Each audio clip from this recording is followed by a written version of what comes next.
next number is a Pink Floyd number. Some of you guys might know it's a pretty popular song, but I hope you enjoy it.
Hard to keep from choking up on that because always makes me think of my grandmother. You know, she passed a couple years ago, and so the whole sentimental bit. So, yeah.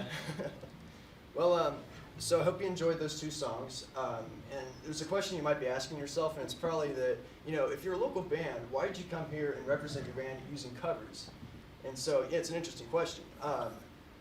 But yeah, because usually our frontman does, you know, the singing for the songs, like on the records and whatnot. And so, if I just feel like if I'm just coming here and representing the band doing those songs, you're not doing them justice unless you're doing it the right way. And so, you know, you do it right or you don't do it at all. So, I don't know if you feel the same way, but yeah. All right. Well, so there's that.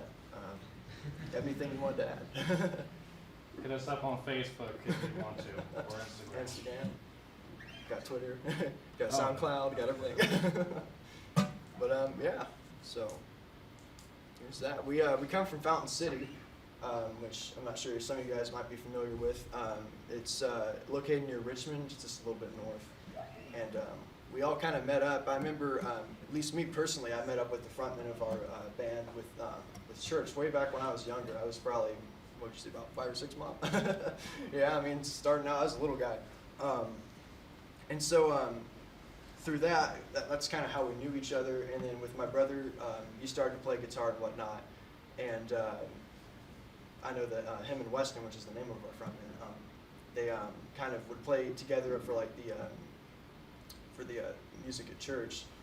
And yeah, so there's that influence. And my brother, whatever he would be listening to in the car, you know, it was just kind of what I was subjected to.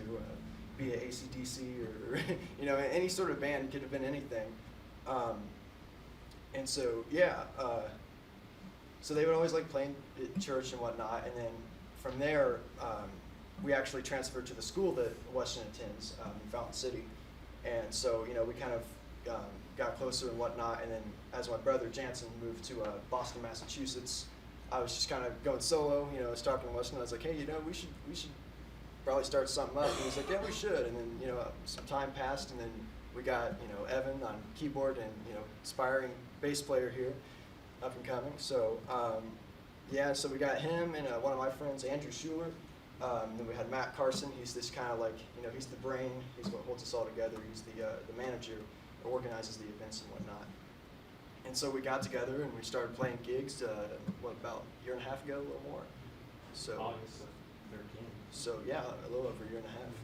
And so we've just been doing some stuff, and we have a couple CDs released, which you can find links to on our band page, I believe, on Facebook. If you go on there, you can, you know, browse, and you'll be able to find links to the CDs, so you can take a listen.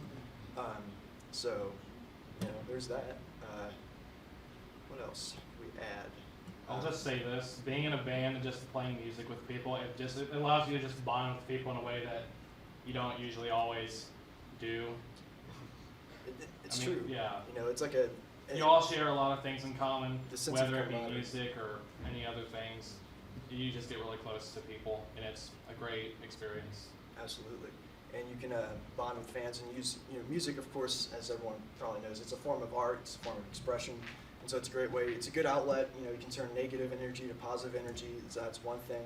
So it's, and it can be more than a hobby too, because I mean, there's you know, multiple different professions you can go into with music. You have, you know, you can go anything from, you know, being a musician. You can organize events for music. You can work in the business aspect of music and whatnot. And actually, with my brother, he's kind of who inspired me to really start playing music and doing all that stuff. And well, he's in Boston right now, attending Berklee College of Music. And so, you know, it can be a career path, and it can be a dream, and more than a dream. You know, and it's just wonderful. It's absolutely exquisite. So.